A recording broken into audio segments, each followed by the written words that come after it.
Broadcasting from the city of brotherly love, Philadelphia, to around the globe. You're listening to Shark Bite Biz, your exclusive place for business strategy, sales, marketing, and tech in the roaring 20s. And now, here's your host, David Strausser. I'm David Strausser, and it's time for another episode of Shark Bite Biz, your place to grow a business during complete chaos. Today is one of those 2-for-1 episodes, because not only are we getting a subject matter expert on financials, but we're also getting a comedian. I mean, seriously, can we find a better combination than that? I don't think so. Highly unlikely. Look, many people out there have been impacted majorly in a negative way around finances during this pandemic.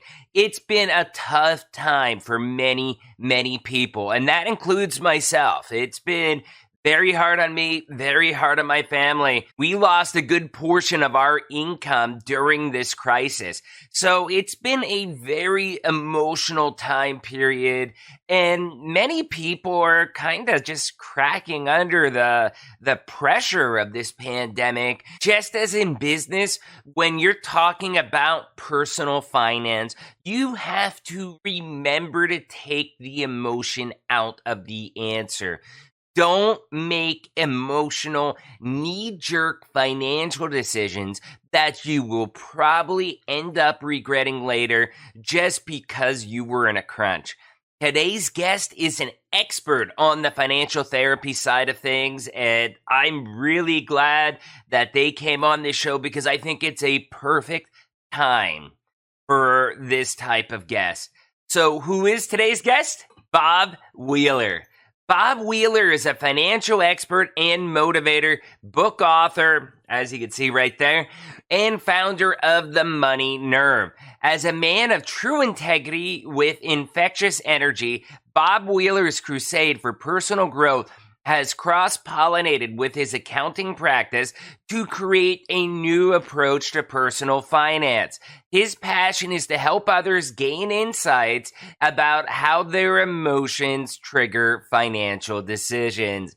So without further ado, let's bring in this top author of The Money Nerve, Bob Wheeler, on in here. Business strategy.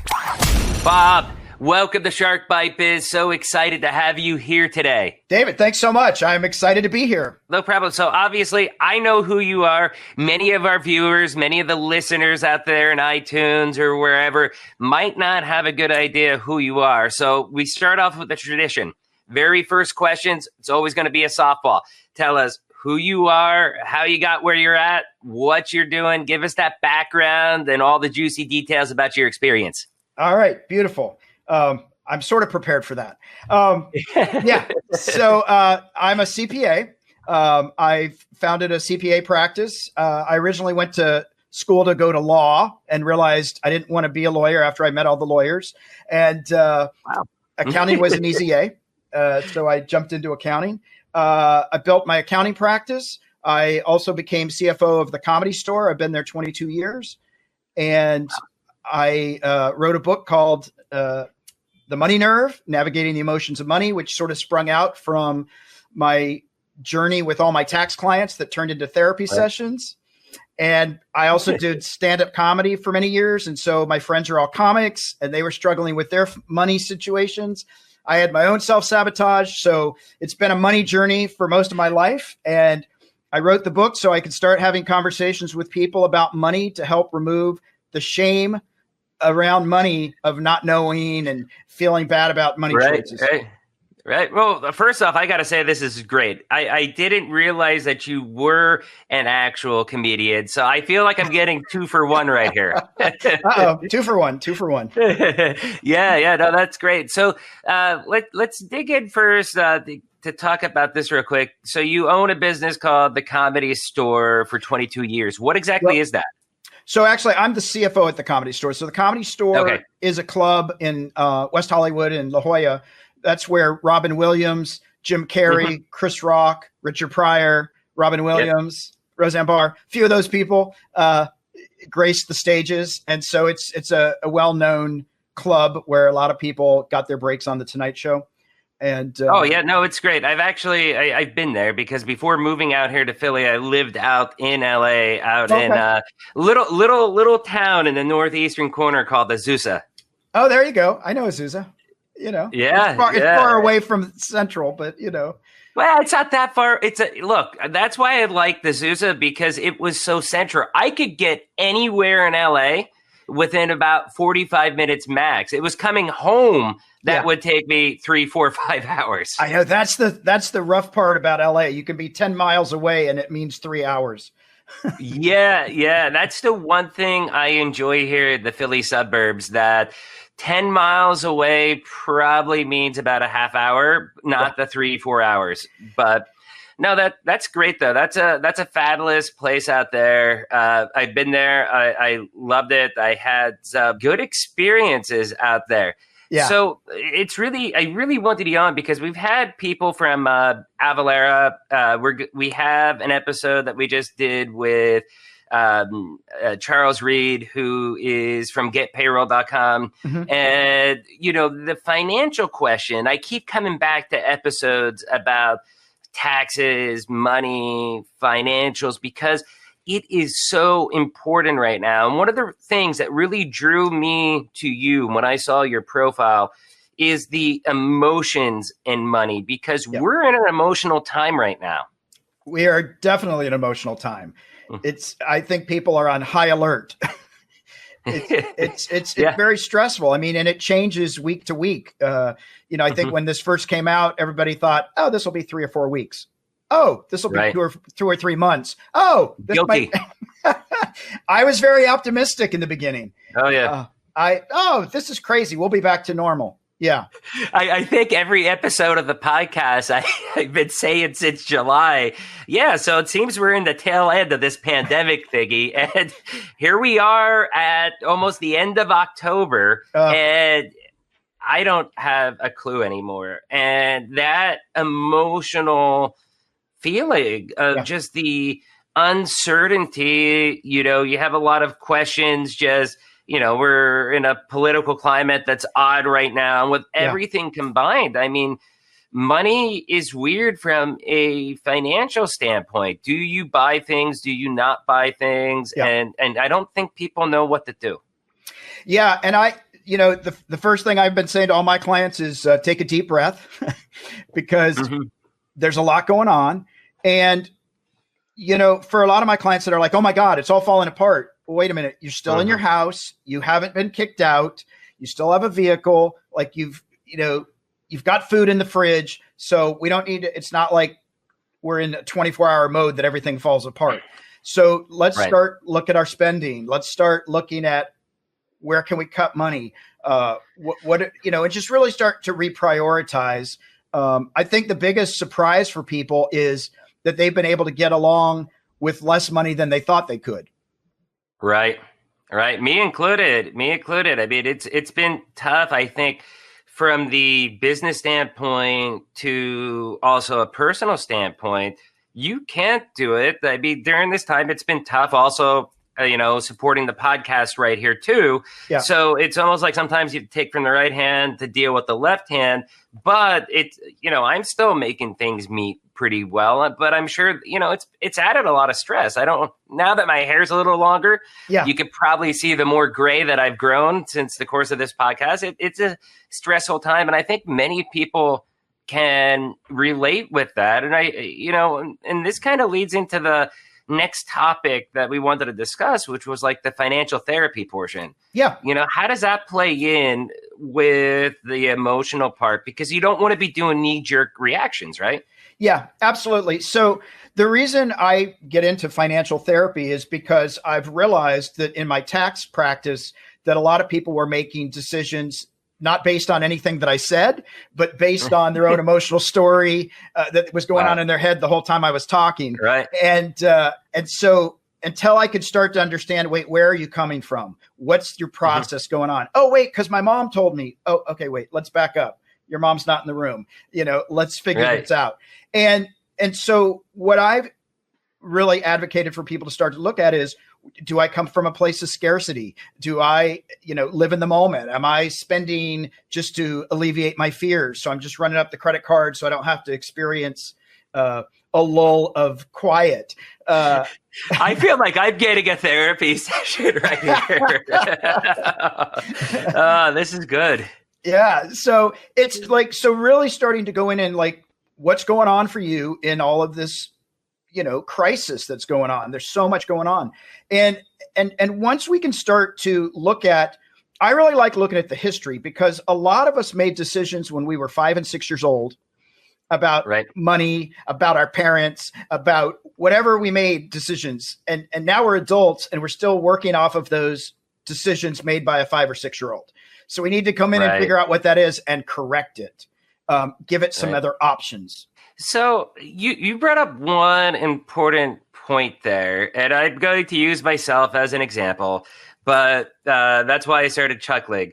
The running up the credit cards for fear of just spending the money. I mean, my day job with Vision 33, extremely, extremely secure. Okay. Unless I do something extremely dumb, there is no way tomorrow I will not be a part of them. I'm part of the future that they're building with. I'm very much of a part of that. Yeah. But even with that, with just everything that's going on, socially, politically, civilly, the pandemic, all that, I mean, it does give me fear. So one of the practices that I have done over the last few months is, okay, I would rather have the cash secure in my bank account, run up a credit card and pay. Yes, I'm paying a ton and fortune because, an interest because of that. But I felt more secure running up the credit card, hanging on to the cash and dealing with those monthly payments instead of spending the cash straight out. How does that play into what you're talking? Well, I certainly can appreciate the part about let me hold on to the cash. That makes sense. The part about the credit cards, what I would be doing then, instead of just saying, let me just throw it all on the credit cards, let me look at the interest rates. Should I have gotten a better card? Is it now time to close out this one? If it gets to a certain balance, are they going to up my interest rate? So that I can at least figure out what my tolerance level is for the interest that's accruing. If I've got good credit, I might be paying a lower interest rate, or I might be looking at stuff saying, okay, well, I'll spend it on certain things, but I'm not going to use my credit card for food so that I'm not paying interest on my food. But again, or can I cut back? Maybe I don't need to eat out 3 nights a week. Maybe, I'm one of those weirdos. I eat at home all the time and I make food. Well, we primarily do as well, too. My wife is Peruvian and she is very everything from scratch fresh, because that's really how you do it in Peru. We get here when, first we moved to Mexico, we lived there for a few years, and then we moved up to SoCal and now up here. But, she was surprised, like, wow, they sell macaroni and cheese in a box, things like that. So we are very fresh food in our house as much as possible. That's awesome. And I think there's so many places where we overspend that we don't necessarily need to spend. And I think this is a great time to really take a look at, well, gee, I'm not going to the gym. Why am I paying for a gym membership? Oh, maybe I need to get rid of, keep the Netflix, but maybe I don't need premium cable. There might just be a lot of stuff that's on my credit card. I always encourage people to look at the bank statement, look at the credit card, and see what keeps reoccurring. Oh, I forgot to cancel that. This is a great time to really just take an assessment of what's important and what can go.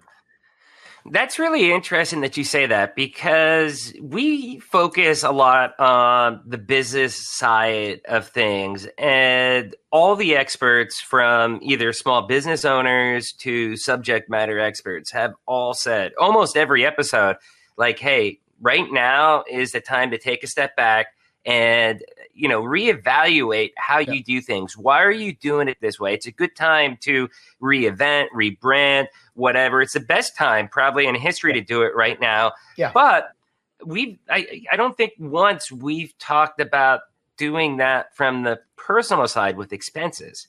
Yeah. And that's really, I think that's a golden nugget right there, what you just said. Well, it's interesting. People that are running big corporations, are also running households. And yeah, right. And so if you're cultivating these habits at home, you're going to be cultivating them at work. Like, right. They come together. And I think that's where sometimes people think, oh, corporate people are this way. Well, they're actually individual people that are also going home and living their personal lives. Mm-hmm. And so I think if you start at the beginning with the personal, it really helps bring everything else into focus, because then it helps you focus on, wait, is this the job that I want to be at? Or maybe it's not the greatest job, but it's the one that I have in the middle of COVID. Right. And how do I make the best of it? So I think we do have to start with looking at our personal stuff and then expand it outward.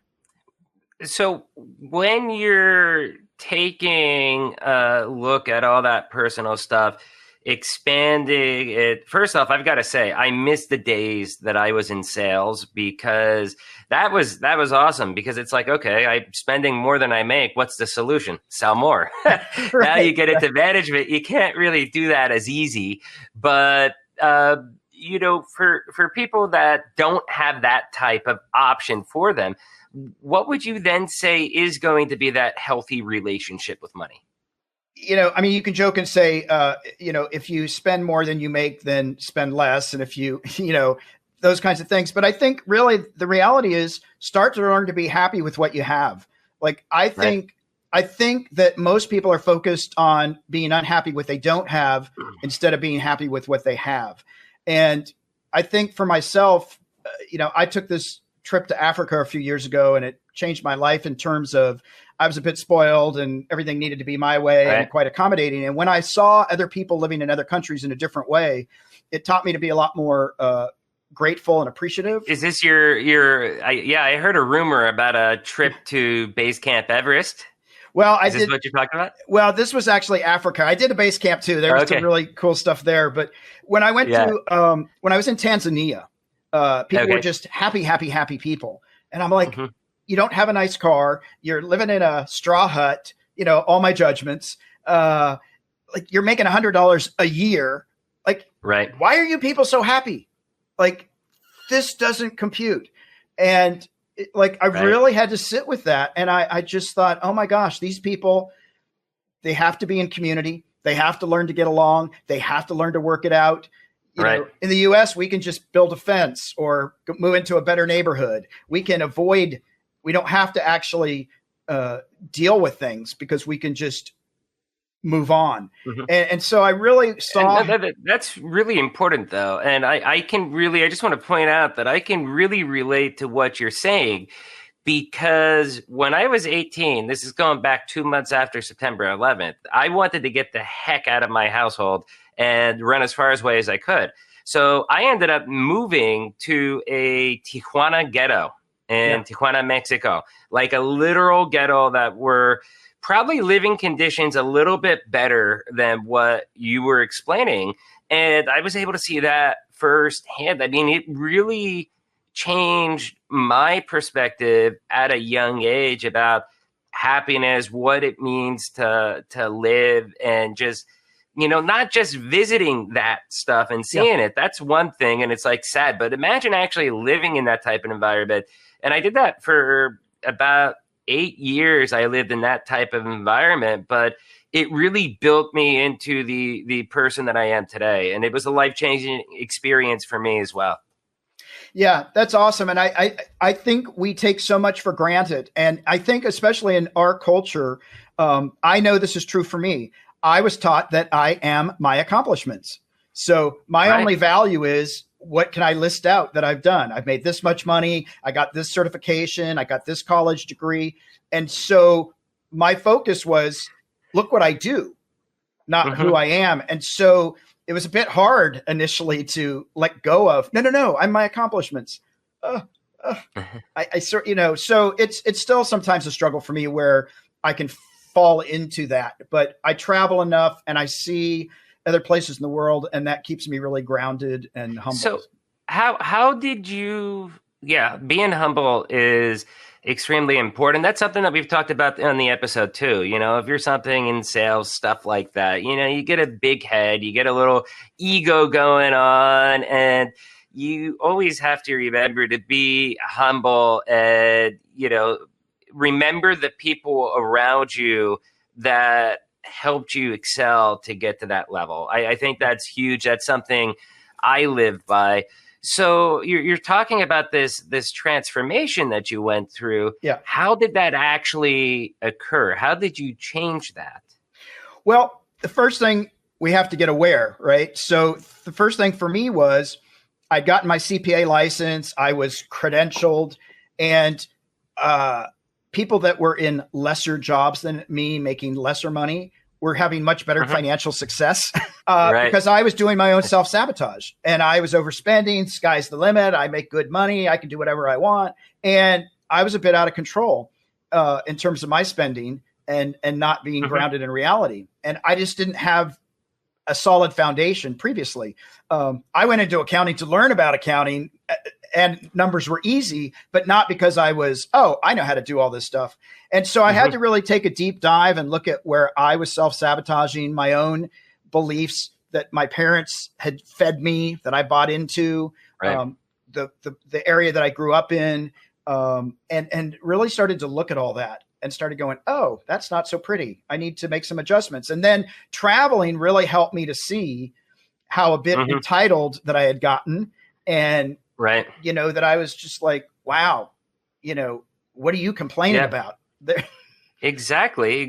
And, that's some pretty powerful testimony. And I really like how you phrase that self-sabotage. I think there's so many people out there that are just self-sabotaging themselves, whether it's personally, business-wise, whatever, just because they're making bad decisions. And then on top of it, when they do make everybody makes bad decisions, but it's how you handle the bad decision. Right. Are you going to evaluate that, realize what you're doing wrong, and make changes going forward? Or are you going to keep going down that path? I think a lot of people don't take that step to actually reevaluate, realize, and then, go down the path of making the changes going forward.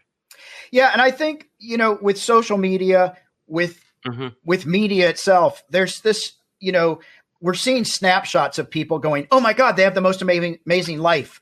Right. But we don't know everything that got them to that picture. They could be on fire from the waist down, but we're just seeing a smiling face. We're like, I want to be them. Right. And so I think we get caught up in that. And so most social media has warped our vision of people and life. It has. And what it's turned us into is a bunch of presenters. Look how amazing I look, instead of, hey, here's what's going on for me, right? We don't want to look like we didn't do it right. So we're not going to go, oh my God, I just filed bankruptcy. Guess how much debt I have, right? We're going to keep it a secret, silently shaming ourselves while trying to make everybody else think we've got it all together. So you're telling people if they're filing bankruptcy, make sure you post that on Instagram? Post it everywhere. No, probably don't do that.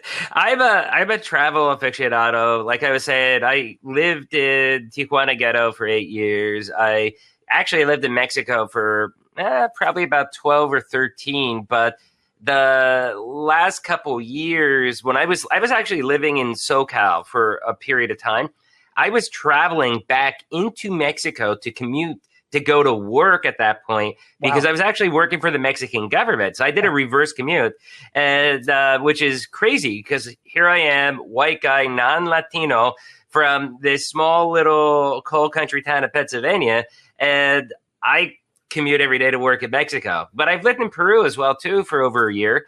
And, I was able to, I think those travels and seeing how people live, I mean, even middle income people, of how they live in Peru, Mexico, compared to the middle income of us. It's more moderate, more level-headed. I mean, that changed my opinion as well, too. So I'm kind of interested in hearing about some of your other travel experiences. The one here that I find fascinating is, what was that one takeaway experience, your first marathon in Greece, and you did it on the original marathon course? That's got to be amazing. Yeah, it was, in hindsight, it was pretty amazing.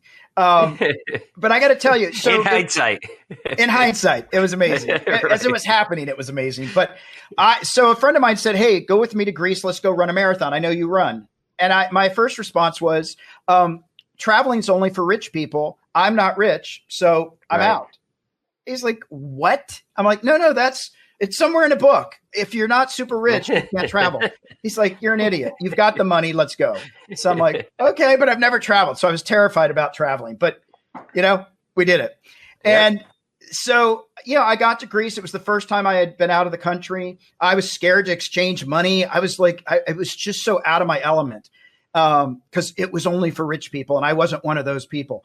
And then, running the marathon, one of the things I learned in that was I ran 26.3 miles or 31 kilometers. I ran 1 kilometer at a time. I did not try to think about running 31 kilometers. I just went, oh, here's the next marker. I made it. Let me see if I can do one more. So I made it in digestible, bite-sized, non-overwhelming concepts. Because if I thought about running that whole thing, baby steps. That's what I love to call it. Baby steps.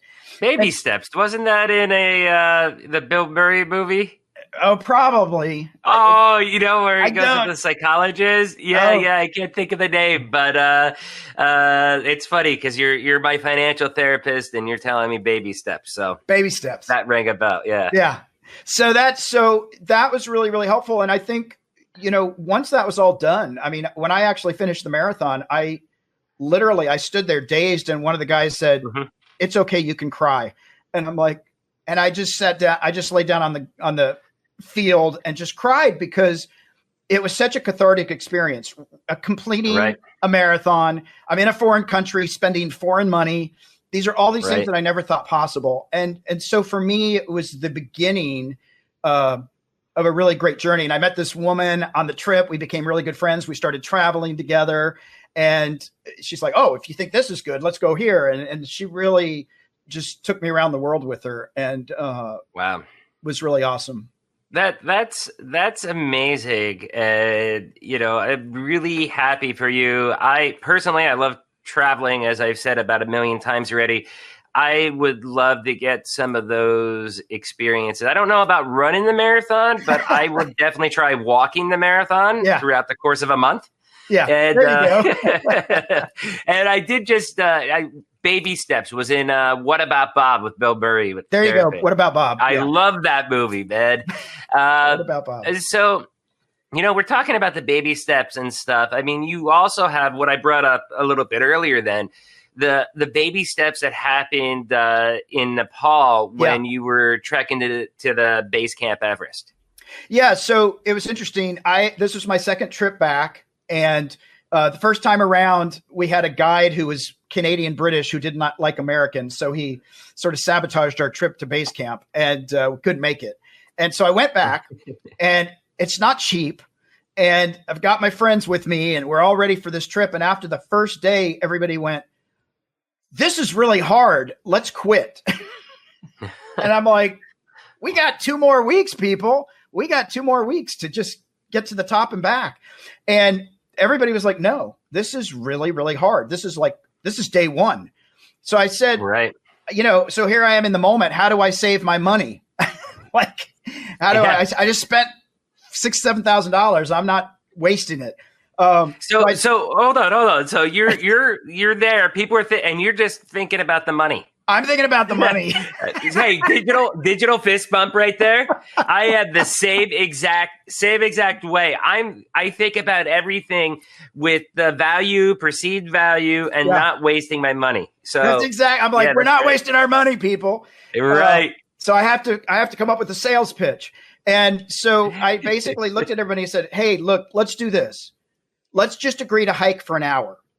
And at the end of the hour, let's renegotiate." And so what we did was for the first 3 days, every hour, literally I had an alarm and we would stop and say, "Are we going to keep going? Or are we going to go back?" And because it was only an hour, people are like, "Oh, we could do one more. Oh, we could do one more." By the end of the 3rd day, we would say, "Let's go for 4 hours." And with, 5 or 6 days in, everybody's like, "All right, we're doing this." They bought in. But trying to not overwhelm, because it was a lot to take in, and you see the Right. mountain way over there and you're going, what? Right. I have to get there. So baby steps, digestible. Baby steps, though. No, that's one of the things I do eventually want to do as well. Get up there, and I think that's one of those great life experiences because for you, I mean, you have an amazing story that you're able to tell and transpose that to actually be a coaching advice based upon your personal experience. So, go ahead. Well, yeah, I was going to say, the interesting part of the story that I actually have never mentioned before, my friend that went with me the first time, exclusive. The first time we went, we didn't make it. And so she didn't want everybody to know that she didn't make it, right? So she didn't really tell anybody she did or didn't. But I knew she never felt complete about it, like that she never had come clean with, I didn't really make it the first time. And so I knew how bad she wanted to get to the top. And when we got about a day away, she started saying, you know what, my knees are bad. Let's turn back. And I knew how bad she wanted it. And I turned into this drill sergeant. And I'm like, get up that. And people were like, God, he's mean. And I just rode her. And I'm like, get up, go, go, go. And, people positive reinforcement at its best. I will beat you. And here's the great thing. After we got to the top, I got home. She sent me a letter and said, I am so grateful that you screamed and yelled me to the top, because it was something that I was really trying to, I wanted to accomplish it, but I was doubting myself. And so it's really, sometimes we need that push. Oh yeah, definitely. So we're running towards the end of this interview. And I think one of the questions we touched on the Comedy Store stuff in the beginning a little bit, but I've got to ask, okay, you're a financial expert, okay? Yeah, okay. How and why did you get involved in comedy and become the CFO of the world famous Comedy Store? Well, okay. So, every accountant's a comic, right? Bob Newhart was a comic, was a CPA. Bob Newhart was a CPA. I always did comedy as a way of relating to people, because I wasn't always that great socially, but I could make a joke, and that was a way I could relate with people. And, I was working at an accounting firm, realizing that I wasn't going to be discovered as a great comic in the back accounting office with my calculator. So I got out and I started doing stand-up and sketch. And what happened was I was running a show and comedy was going well. And I got a call from Mitzi Shore, who said, Bob, the Comedy Store is having trouble. You got to come in and help us out. And they had some IRS liens and some payroll stuff. And so I sort of jumped in because I wanted all my friends and I to have a stage to perform on. Right. And it was more about wanting to make sure I had stage time than it was about becoming the CFO. But just over time, Mitzi and the family trusted me, and it's been an amazing relationship. No, that's a pretty good story, and comedy's fun. I think it is.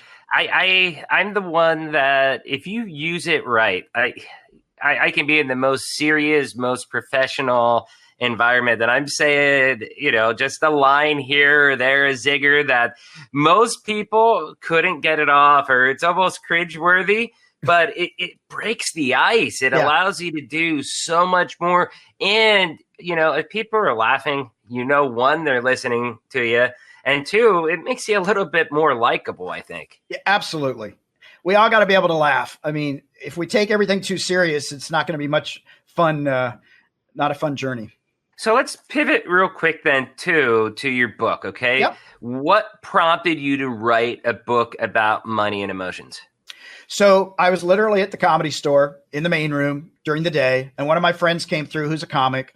All of her family members were doctors, and all the good, they were good Jewish kids. And she had just been shamed by her entire family for going into comedy. And she was and I said, you're not the only one. She's like, what? Yeah. And I said, so many people do not have their money together. And she's like, no, I'm the only one. And I was like, oh my God, I keep hearing this.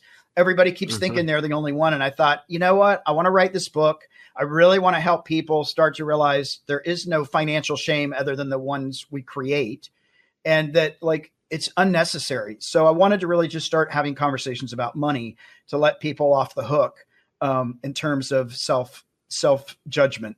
That's a great reason to get out there, write your book. This has been a fun, really good, deep conversation. A lot of cool stories that I personally can relate with. I've loved it. Where can people find your book and how can they get in touch with you? Absolutely. So they can find me at themoneynerve.com. And my email is bob@themoneynerve.com. You can buy the book there. You can buy the book through Amazon and other publishers. It's a great book. It's an easy read. I try to make it digestible so that it's not overwhelming. It's not Tony Robbins' 5,000 pages of how to get your finances together, because it's an overwhelming topic. So the Money Nerve, Navigating the Emotions of Money. We have an online course also that's a 12-week course, just learning your financial history, mastering the emotions of money. And anybody that wants to reach out, we're more than happy to connect with. Yeah, money is one of those weird topics that, you don't want to make it overwhelming when you're writing a book, but I think people are kind of, it's hard for them to accept it because it's not what they want to hear. Right. But it is the truth. It is the truth. Yeah. And I think it's hard to digest it in large bites. Most of my clients will say you got 20 minutes and then I'm shutting down.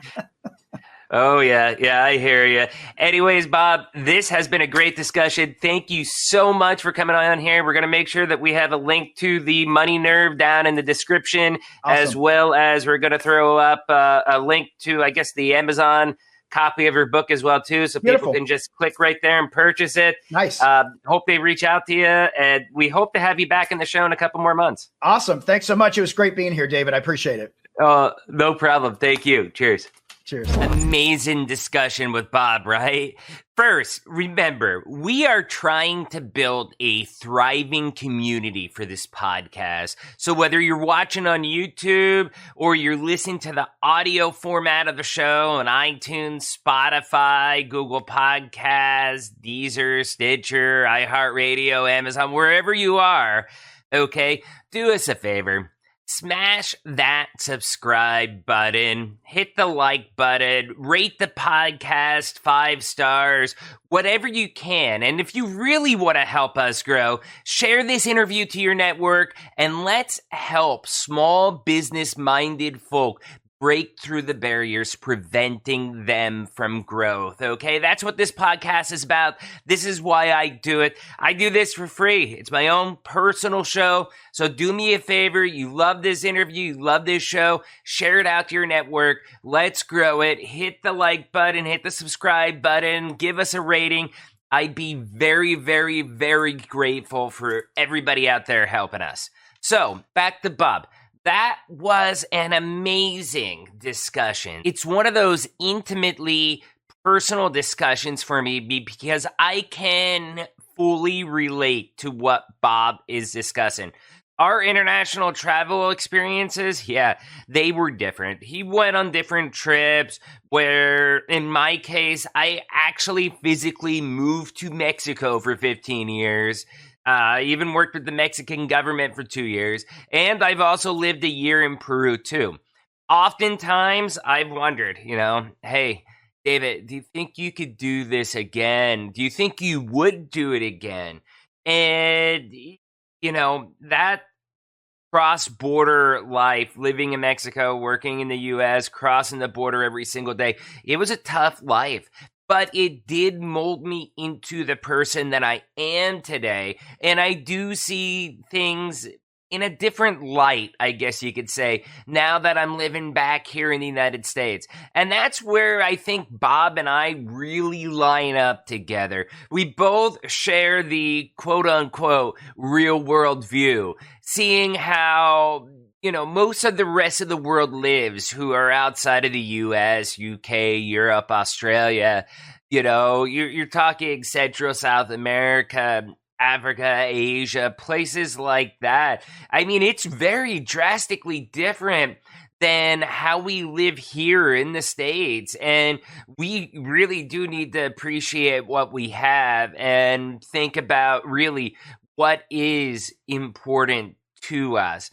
And, while again, I was down there in Mexico, Peru, and I went through some amazing stories. I'll tell anybody that wants to know some stories about the experiences I've had and how difficult it was. I'll gladly share that to you all. Bob's experiences while he was in Africa did give him a lot of the same feelings and exposures that I had. And it really is an amazing story he has to be able to tell. Another area I wanted to point out was the baby steps with his base camp Everest in Nepal story, how they ended up doing things in small bite-sized chunks every single day. I mean, that's really important. You have to remember, you should not have the I want it now, I want it all mentality. Because the philosophy, like Bob is saying with the bite-sized chunks, is really, it translates. It's translatable. And it goes over to many different things in life and business. I mean, look at my life with ERP. Okay, what I do with Vision 33 and SAP Business One.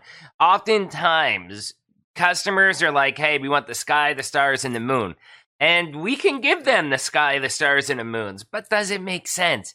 That is such a massive project. So much training.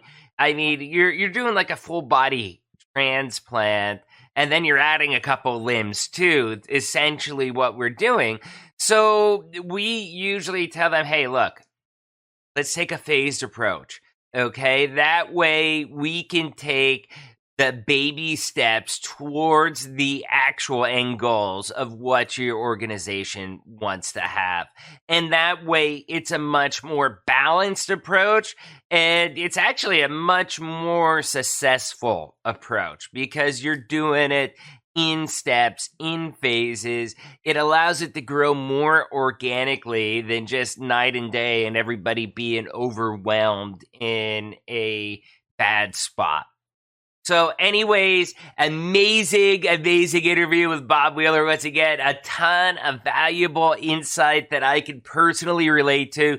Remember, check out his book, The Money Nerve. I'll make sure that I post the Amazon link down there in the descriptions of all the videos. Click on it, check it out. Amazing book. Bob did put a personal message in there for me. So grateful that he sent this to me. It's a great read. Okay? So today's episode discussion question: what is the worst mistake you made because you allowed emotions to control your finances? I want to hear this. I mean, I bought a car on an impulse, so I want to hear what you guys think. Discuss below. I'm going to love to read some of these stories. Lastly, do you want to be a guest on the show? Do you have a good business story to tell about how your business pivoted during the pandemic? Shoot me an email, david@sharkbitebiz.com. I'm looking forward to spotlighting you all on this podcast. Once again, I'm David Strausser. This is Shark Bite Biz, and we'll see you next episode on Thanksgiving Day. Cheers.